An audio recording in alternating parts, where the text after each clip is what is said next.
मनरेगा योजना को मूल रूप से लागू दाबी रे बालेश्वर जिला कांग्रेस पक्षर अनुष्ठित है विक्षोभ एवं प्रतिवाद। संप्रति केंद्र सरकार महात्मा गांधी निश्चित कर्मनियुक्ति योजना को परिवर्तन करी वी रामजी योजना रे परिणत करने पर कांग्रेस दल क्षुब्ध होइछि। नूतन नामकरण को विरोध करी एआईसीसी रो निर्देश और पीसीसी रो सभापति परामर्श मुताबक बुधवार बालेश्वर जिला कांग्रेस कमिटी पक्षर जिलापाल कार्यालय सम्मुख में विक्षोभ प्रदर्शन सह एक प्रतिवाद सभा अनुष्ठित हो जाइछि। बालेश्वर जिला सभापति सत्यशिव दास यह प्रतिवाद सभा पौरोहित्य करने सहित यूपीए सरकार 2005 मसीह महात्मा गांधी जातीय ग्रामीण रोजगार निश्चित आईन को एक अधिकार आधारित आईन भाव प्रणयन करते। प्रत्येक वर्ष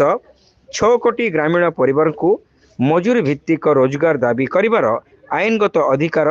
सेतेबेले दिया जायतिला। मात्र एनडीए सरकार गत वर्ष वी रामजी योजना नामकरण करी आईनगत निश्चितता को हटाई देइछंती। यह केंद्र सरकार हाथ में निष्पत्ति को केंद्रीभूत करने सह ग्राम सभा एवं पंचायतर क्षमता को संकुचित कर देछि। केंद्रर मजूरी अंशदान को शतकड़ा 90 रु 60% को ह्रास कराई सरकार श्रमिकों उपरे आर्थिक भार लदी देछि। कृषि ऋतुरे मध्य सीमित बजेट जोगु कामधंदा न मिलिबार आशंका सृष्टि होछि। मजूरीर सुरक्षा शिथिलता जोगु गरीब ग्रामीण लोकंकर रोजगार कमिजिब। मजूरी ह्रास पाइले ग्रामीण लोकंकर दुख निश्चित भावे वृद्धि पाइब। ग्राम्य स्वयं शासन व्यवस्था यह द्वारा लोक देखाणिया होई रहिजिब। तेणु जिलापाल ए संपर्क में लोक मानकर एवं कांग्रेस दलर दाबी को गुरुत्व दे राज्य सरकार को अवगत करने को सभापति श्री दास दाबी करिसेंती। विक्षोभ प्रतिवादर कारण होउछि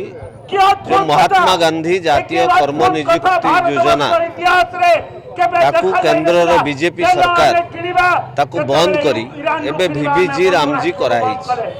जो थे महात्मा गांधी नाम को संपूर्ण भाव में उच्छेद करा जाए। केवल सेतिक नुहे ये गोटे आईन थिला किंतु ये आईन को बदल करी गोटे योजना करागला एवं अतीत 90% शेयर केंद्र दौले 10% शेयर राज्य दौले किंतु वर्तमान 60% देवे केंद्र 40% दब राज्य जहा फल ओडिशार भली गोटे गरीब राज्यर राजस्व टिकस यही मनरेगा बाबद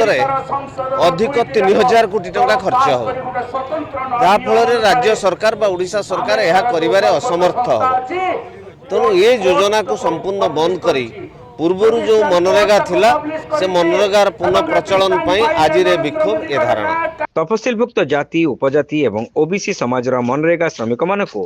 सामाजिक न्याय वंचित करिवार यह एक नुआ फर्मुला बोली पूर्वतन जिला सभापति संजीव गिरी अभियोग करिसेंती। रोजगार योजना महात्मा गांधी नाम रे जा यूपीए सरकार समय माननीय आमर यूपीए तत्कालीन चेयरपर्सन सोनिया गांधी एवं मनमोहन सिंह डॉक्टर मनमोहन सिंह द्वारा प्रणीत कराइला जो ग्रामांचल गरीब लोक मान वर्ष 100 दिन गारंटी रोजगार योजना दिजाव आज केंद्र सरकार विलुप्त करी बीबी जयराम जी नाम रे जो योजना प्रणीत करिसंती जार उद्देश्य है निश्चित कर्म नियुक्ति योजना को संपूर्ण मूलपोच करदेवा एक कथा ये कहते या द्वारा 125 दिन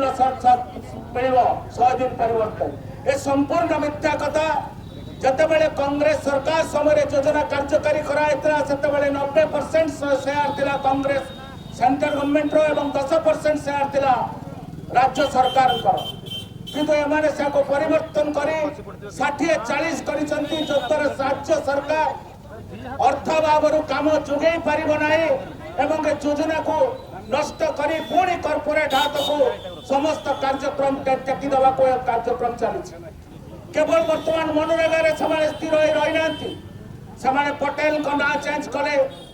पटेल को मूर्ति धरी बुलुंट पटेल को स्टाडियम ना चेंज कर नरेंद्र मोदी स्टाडियम कले से महात्मा गांधी को पाद धरी जुआर होती कि अन्य माने महात्मा गांधी विरुद्ध में महात्मा गांधी को गोलीबद्ध कर पुतला एवं नाम चेंज करी महात्मा गांधी को नाम चेंज कर सबुठ वर्तमान देश पाखे गोटे बड़ जिनस आसी सी हूँ जो ट्रेड डील गत काली साइन करागला ଦି ଦିନ ତଳେ ଯୋଉ ଟ୍ରେଡ୍ ଡିଲ୍ ସାଇନ୍ କରାଗଲା ବାଣିଜ୍ୟ ଚୁକ୍ତି ଆମେରିକା ସାଙ୍ଗରେ ହେଲା ମନରେଗାରେ ଗରିବ ମାନଙ୍କୁ ତମେ ଶୋଷଣ କଲ ଆଜି ଆମେରିକା ସାଙ୍ଗରେ ଯୋଉ ବାଣିଜ୍ୟ ଚୁକ୍ତି ତମେ ସାଇନ୍ କଲ ଦି ଦିନ ତଳେ ଯୋଉଟା 4 ମାସ ଧରି ପଡି ରହିଥିଲା ଏପିଷ୍ଟାଇନ୍ ଫାଇଲରେ ନରେନ୍ଦ୍ର ମୋଦିଙ୍କ ନାମ ଆସିଲା ପରେ ନରେନ୍ଦ୍ର ମୋଦିଙ୍କ ଯୌନ କେଲେଙ୍କାରୀ ଜେଫ୍ରି ଏପିଷ୍ଟାଇନ୍ ସାଙ୍ଗରେ ସମ୍ପର୍କର ପର୍ଦ୍ଦାଫାଶ ହେଲା ପରେ ଦି ଦିନ ତଳେ ନରେନ୍ଦ୍ର ମୋଦି ଆମେରିକା ସାଙ୍ଗରେ ବାଣିଜ୍ୟ ଚୁକ୍ତି କଲେ କଣ ସେ ଚୁକ୍ତି ହେଉଛି ଆମେରିକା ଭାରତ ବର୍ଷ ସାମଗ୍ରୀ ଉପରେ 2.9% ଟେରିଫ ଲାଗୁଥିଲା ବିଗତ 6 ମାସ ତଳ ପର୍ଯ୍ୟନ୍ତ ହଠାତ୍ ଆମେରିକା ରାଷ୍ଟ୍ରପତି ଟ୍ରମ୍ପ ଆମ ଉପରେ 25% କଲେ 7% କମେଇ 18% ରେ ସ୍ଥିର ରଖିଲେ 2% 9 ଯେତେବେଳେ ଥିଲା ତାକୁ 18% କଲେ ଆମେ ଦବା ଆମେରିକା को যদি দবা ସେମାନେ ଆମେରିକା ଜିନିଷ ଯଦି ଆମର ଆସିବ ତେବେ ଆମେ 18% ଟ୍ୟାକ୍ସ ଦବା କିନ୍ତୁ ଆମେ ମୁକ୍ତ କରିଦେଲେ ତାଙ୍କର ବାଣିଜ୍ୟକୁ ଆମେ ସମ୍ପୂର୍ଣ୍ଣ 0% ଟାରିଫରେ जोटा 15% रु 70% पर्यंत टैरिफ लागुला विदेशी सामग्री उपरे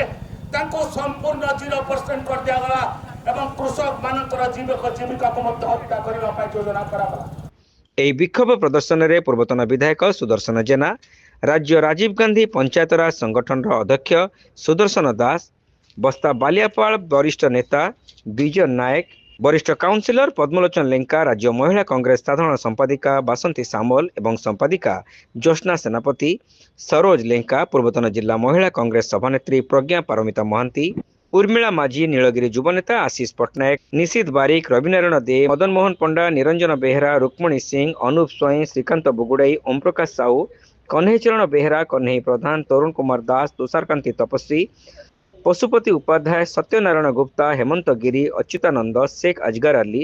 विद्याधर महांती, तपन कुमार राउत, विजय कुमार महांती, कटी दास, देवव्रत दास प्रमुख उपस्थित थिले। बीजेपी सरकार भीम राम योजना परिणत करी महात्मा गांधी को नाम को परिवर्तन करने अर्थ 140 कोटी जनसाधारण को आज अपमान करी छत्रवाद बीजेपी नरेंद्र मोदी अमित शाह जेपरी भाव में एक छत्रवाद शासन भारत वर्ष में चलाई। ଏହି ଅବସରରେ कांग्रेस दल पक्षर एक दाबी पत्र जिलापाल को प्रदान करा जायतिला।